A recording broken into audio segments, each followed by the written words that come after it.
Hello అండి, నమస్తే. అందరూ ఎలా ఉన్నారు? ప్లేట్ గొప్ప కలర్ఫుల్ గా ఉంది కదా. యమ్మీ యమ్మీ చిల్లీ చికెన్ అండి. లాస్ట్ సండే మా ఇంట్లో చేశాను. న్యూజిలాండ్ లో ఉండి మన ఇండియన్ వెరైటీస్ అన్ని మిస్ అవుతున్నాను అనిపించినప్పుడల్లా నేనే ఇలా చేసేసుకుంటూ ఉంటాను. ఎందుకంటే ఇక్కడ రెస్టారెంట్ కి వెళ్ళాం అనుకోండి, ఏ నాన్ వెజ్ చూసినా తీయగా అనిపిస్తుంది. అమ్మో, నాన్ వెజ్ తీయగా ఉంటే అస్సలు తినలేను నేను. స్పైసీగా ఉండాలి, గొంతు మండిపోవాలి. మంచిగా చిల్ అవుతూ ఈ చిల్లీ చికెన్ ని ఎలా ప్రిపేర్ చేశానో మీరు చూసేయండి. మన సబ్స్క్రైబరు ఈ కామెంట్ పెట్టారు, అక్క నేను కూడా ఎంసీఏ ఫైనల్ ఇయర్, మీరు ఒక వీడియో చేయండి జాబ్స్ ప్రిపరేషన్ అండ్ స్కిల్స్ ఏం నేర్చుకోవాలో అని. As you have 10 years experience, అది మా లాంటి వాళ్ళకి హెల్ప్ అవుతుంది అని అడిగారు. కవిత గారు, మీరు ఎంసీఏ ఫైనల్ ఇయర్ కదా, మనకి ఫైనల్ ఇయర్ లో రియల్ టైం ప్రాజెక్ట్ ఉంటుంది కదా. ప్రాజెక్ట్ చేసేటప్పుడు కాన్సెప్ట్ గురించి బాగా తెలుసుకోండి. అందులో ఏ టెక్నాలజీస్ యూజ్ చేస్తున్నారో వాటి మీద బాగా ఫోకస్ చేయండి. సపోజ్ మీరు జావా మీద గానీ .NET మీద గానీ ప్రాజెక్ట్ చేస్తారనుకోండి, ఊప్స్ కాన్సెప్ట్స్ ఉంటాయి కదా, వాటిని ఆ ప్రాజెక్ట్ లో ఎలా యూజ్ చేస్తున్నారు, ఎందుకు యూజ్ చేస్తున్నారు, మెథడ్ ఎలా రాస్తారు, కన్స్ట్రక్టర్ ఎందుకు యూజ్ చేస్తారు, ఇంటర్ఫేసెస్ ఎందుకు, అలా మొత్తం మీరు రాసిన కోడ్ ని బాగా అర్థం చేసుకోవడానికి ట్రై చేయండి. రియల్ టైమ్ లో ఒక ప్రాజెక్ట్ చేస్తే మీకు చాలా కాన్ఫిడెన్స్ వస్తుంది. ఎందుకంటే ఏదైనా ఇంటర్వ్యూలో ఒక క్వశ్చన్ అడిగినప్పుడు దాని డెఫినేషన్ చెప్పడం కన్నా అది ఎలా యూస్ చేస్తారు, ఎందుకు యూస్ చేస్తారు అని చెప్పినప్పుడే ఇంటర్వ్యూ చేసిన వాళ్ళు ఇంప్రెస్ అవుతారు. అందుకనే మీ లెర్నింగ్ ని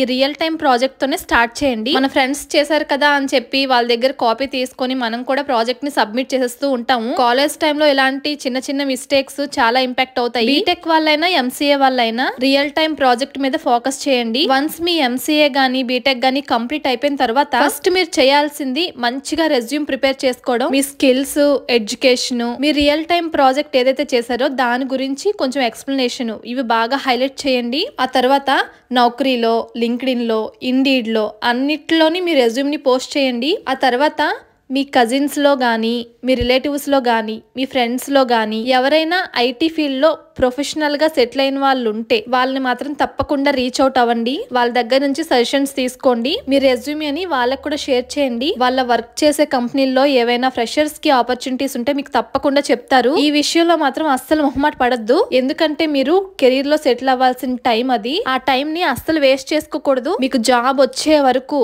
కంటిన్యూస్ గా ఫోకస్ చేస్తూ ఉండాలి. అండ్ నౌకరీలో ఒకసారి మీ రెజ్యూమ్ అప్లోడ్ చేసిన తర్వాత అమ్మయ్య నా పని అయిపోయింది ఇంకా కూర్చోవచ్చు అని అనుకోవద్దు. డైలీ మీరు నౌకరీ ఓపెన్ చేసి ఏమైనా వాకిన్స్ ఉన్నాయా, ఆఫ్ క్యాంపస్ ఏమైనా ఉన్నాయా అని చెక్ చేసుకుంటూ మీ సైడ్ నుంచి కూడా మీరు అప్లై చేసుకుంటూ ఉండాలి. అంతేకాదు రోజు నౌకరీలో మీ ప్రొఫైల్ ని ఒకసారి ఎడిట్ చేసి మళ్ళీ సబ్మిట్ చేయండి. అప్పుడే మీ రెజ్యూమే యాక్టివ్ లో ఉంటది. అంటే అంతమంది ప్రొఫైల్స్ లోని మీ ప్రొఫైల్ కొంచెం ముందుకెళ్తది. కంపెనీ హెచ్ఆర్లకి ప్రొఫైల్ కోసం సెర్చ్ చేసినప్పుడు మీ ప్రొఫైల్ కూడా కొంచెం సజెస్ట్ చేస్తుంది. అలా కాకుండా మీరు ఒకసారి నౌకరీలో సబ్మిట్ చేసేసి రెస్ట్ తీసుకుందాం అనుకుంటే మాత్రం మీ ప్రొఫైల్ అలా అడుక్కెళ్ళిపోతుంది. మీకు కాల్స్ చాలా తక్కువ వస్తాయి. అసలే ఫ్రెషర్స్ కి ఆపర్చునిటీస్ చాలా కష్టం. బయట చూసారు కదా కాంపిటీషన్ ఎలా ఉందో. అంతేకాదు యూట్యూబ్ లో మనం ఏదైనా ఒక టెక్నాలజీ గురించి సెర్చ్ చేస్తుంటే కొన్ని టాపిక్స్ సజెస్ట్ చేస్తూ ఉంటది. మీరు ఏ టెక్నాలజీ మీద వర్క్ చేయాలనుకుంటున్నారో, ఏ టెక్నాలజీ మీద జాబ్ సెర్చ్ చేస్తున్నారో దాని మీద మాత్రం యూట్యూబ్ లో ఏమైనా వీడియోస్ ఉంటే గో త్రూ అవ్వడం మర్చిపోవద్దు. కొంతమంది కొన్ని ఛానల్స్ ఉన్నాయండి చాలా బాగా ఎక్స్ప్లెయిన్ చేస్తున్నారు. మీరు సెర్చ్ చేసి ఫాలో అవ్వండి వాళ్ళని. అలానే ఇంకా చదువు అయిపోయింది కదా, జాబ్ కి అప్లై చేసాం, జాబ్ వచ్చే లోపల రెస్ట్ తీసుకుందాం అనుకోవద్దు. మీరు ఏ టెక్నాలజీ మీద అయితే జాబ్ సెర్చ్ చేస్తున్నారో ఆ టెక్నాలజీలో రోజుకు ఒక కాన్సెప్ట్ తీసుకుని దాని గురించి కొంచెం చదవండి. ఆ తర్వాత ఆ కాన్సెప్ట్ ని ఎలా యూజ్ చేయొచ్చో ఒక ప్రాజెక్ట్ లో రియల్ టైమ్ లో ఎలా వర్క్ అవుతుందో మీరు ఒక శాంపిల్ కోడ్ రాసి ప్రాక్టీస్ చేయండి. అలా రోజుకి ఒకటంటే ఒక కాన్సెప్ట్ తీసుకున్నారు అంటే రోజుకి మీకు కాన్ఫిడెంట్ పెరుగుతుంది. ఇంటర్వ్యూస్ లో భయపడకుండా చాలా క్లారిటీగా కాన్ఫిడెంట్ గా చెప్పగలరు. అంతేకాదు ఇంటర్వ్యూలో ఒక పెన్ను పేపర్ ఇచ్చి రాయమన్నా కూడా ఈజీగా రాసేయగలరు. అండ్ ఇవన్నీ చేస్తూ మీ నెట్వర్క్ ని బిల్డ్ చేసుకోవాలి. అంటే ప్రొఫెషనల్ గా మీ నెట్వర్క్ ని బాగా బిల్డ్ చేసుకోవాలి. ఎవరైతే ప్రొఫెషనల్ గా సెటిల్ అయి ఉన్నారో వాళ్ళందరితో ఎప్పటికప్పుడు కాంటాక్ట్ లో ఉంటూ మీరు ఏ జాబ్ గురించి అయితే సెర్చ్ చేస్తున్నారో, ఏ టెక్నాలజీ మీద అయితే వర్క్ చేయాలనుకుంటున్నారో మీ రెజ్యూమ్ ని అందరికి షేర్ చేసి కంటిన్యూస్ గా ఫాలో అప్ చేసుకుంటూ ఉండాలి. మీ సైడ్ నుంచి మీరు గనక ఈ రకంగా గనక కష్టపడితే గాడ్ కూడా మీకు హెల్ప్ చేస్తాడు. మీకు మంచి ఆపర్చునిటీ వస్తుంది. ఆపర్చునిటీ వచ్చిన తర్వాత కూడా కంపెనీలో మీరు బాగా వర్క్ చేయగలుగుతారు. మీ పేరెంట్స్ కూడా చాలా హ్యాపీగా ఫీల్ అవుతారు. అండ్ నా తరపు నుంచి నేను ఏం చేద్దాం అనుకుంటున్నాను అంటే, మా ఫ్రెండ్స్ అందరూ డిఫరెంట్ కంపెనీస్ లో వర్క్ చేస్తున్నారు. వాళ్ళందరికీ కూడా ఫ్రెషర్స్ మీద ఏమైనా ఆపర్చునిటీస్ ఉంటే తప్పకుండా నాకు చెప్పమని నేను చెప్పాను. చెప్పాను. నాకు ఏదైనా అప్డేట్ వస్తే ఇమీడియట్ గా నేను వీడియోస్ లో మీకు చెప్తాను. మీలో చాలా మంది ఫ్రెషర్స్ ఉన్నారు కదా, అప్లై చేసుకుందరు గానీ. అండ్ మీ సైడ్ నుంచి మాత్రం మీరు చాలా బాగా ట్రై చేయాలి. ఇంకో క్వశ్చన్, ఏ టెక్నాలజీ మీద ప్రిపేర్ అవ్వాలి అక్క అని అడిగారు కదా. అసలు మీరు ఏ టెక్నాలజీ అనుకుంటున్నారో కామెంట్ చేయండి. అది ప్రెసెంట్ మార్కెట్ లో ఎంత వరకు డిమాండింగ్ ఉందో మీకు చెప్తాను. అండ్ వీటన్నిటితో పాటు కమ్యూనికేషన్ స్కిల్స్ అనేవి చాలా ఇంపార్టెంట్. చాలా మందికి అది లేక కాన్ఫిడెంట్ తగ్గిపోతుంది. దాని మీద కూడా కొంచెం ఫోకస్ చేయండి. వన్స్ మీ ఎడ్యుకేషన్ కంప్లీట్ అయిపోయిన తర్వాత జాబ్ వచ్చే లోపు ఈ మధ్యలో గ్యాప్ ఉంటది కదా, ఇది చాలా వాల్యుబుల్ టైం అన్నమాట. ఎందుకంటే ప్రతి ఒక్కరు చుట్టుపక్కల చుట్టాలు అందరూ అడుగుతారు, ఇంకా జాబ్ రాలేదా అమ్మా నీకు అని. అస్సలు చెప్పుకోలేరు బాధని.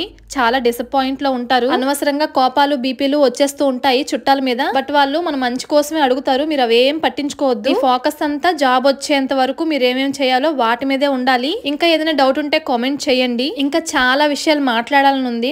నెక్స్ట్ వీడియోస్ లో కంటిన్యూ చేస్తాను. నేను మీకు ఈ రోజు ఇచ్చిన ఆన్సర్, మీ ప్లేస్ లో నా సొంత చెల్లి కానీ తమ్ముడు కానీ ఉంటే నేను ఏదైతే వాళ్ళకి సజెషన్ ఇస్తానో అదే మీకు ఈ రోజు నేను చెప్పాను. అండ్ ఈ వీడియో చూస్తున్న వాళ్ళలో ఎవరైనా గనక ఫ్రెషర్స్ కి ఇంకా ఏమైనా సజెషన్స్ ఇవ్వాలి అనుకుంటే కామెంట్ పెట్టండి. పనిలో పని ఇలా చిల్లీ చికెన్ చేస్తూ మనం కూడా ప్రొఫెషనల్ గా నెట్వర్క్ బిల్డ్ చేసుకుందామా? సో అదండి, మొత్తానికి అష్ట కష్టాలు పడి చిల్లీ చికెన్ అయితే ప్రిపేర్ చేశాను. స్ట్రీట్ ఫుడ్ ని అస్సలు మిస్ అవ్వకుండా నేనే చిల్లీ చికెన్ చేసేసుకుని హ్యాపీగా నా సండే అని ఇలా ముగిచ్చాను అనమాట. చాలా టేస్టీగా వచ్చిందండి. నిజంగా నేను బయట రెస్టారెంట్ లో తింటే ఎలా ఉంటుందో అలా వచ్చింది. దీన్ని బట్టి నాకు అర్థమైంది ఏంటంటే మనం కూడా చాలా ట్రై చేయొచ్చు అనమాట. ఒంట్లో ఓపుకుంటే ఫ్యూచర్ లో చాలా ట్రై చేద్దాం అనుకుంటున్నాను.